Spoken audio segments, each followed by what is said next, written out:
Hi there, Toby Lapinski for the New England edition of the Fisherman magazine with this week's web fishing report. I'm going to start things off by letting you know about a couple of events we've got going on this coming Saturday. First off, the big one, the 2013 Dreamboat Grand Prize Delivery at Reynolds Marine in Lyme, Connecticut. We'll be there from 1 o'clock Saturday morning to about 3 o'clock with a bunch of raffles. There'll be a barbecue as well as seminars by Bassmaster Classic runner-up Paul Mueller and two-time Classic winner George Cochran. So this is definitely going to be a good time. Come on out, give a look at the 2013 Dreamboat Grand Prize, congratulate the winner, perhaps walk away with a couple prizes of your own. Also on Saturday, Rivers End Tackle in Old Saybrook, Connecticut has their annual Striper Surf Day.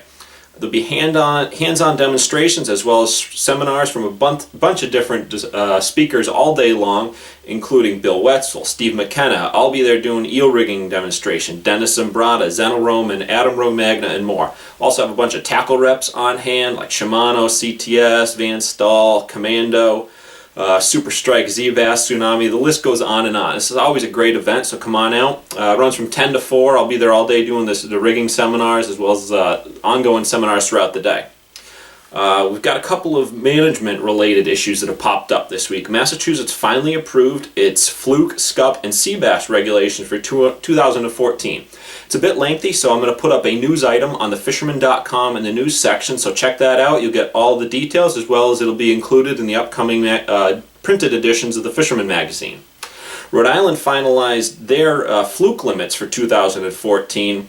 They're going with 8 fish, a minimum of 18 inches per fish. I believe that's status quo from last year. I'll verify this again. Also put this up on the news section of the Fisherman.com. Moving on, as far as fishing goes this week, we're in a bit of a transition.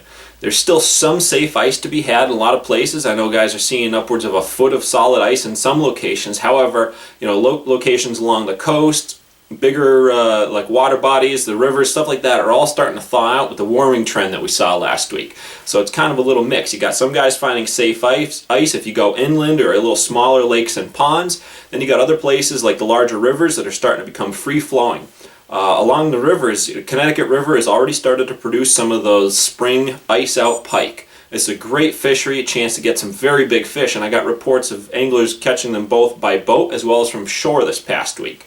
Now, this is again a chance to get one of your biggest pike of your career. However, one thing to note, a lot of these fish are the big females getting ready to spawn. So I encourage you to release after a couple of photographs those big fish so that you're not taking the breeders away.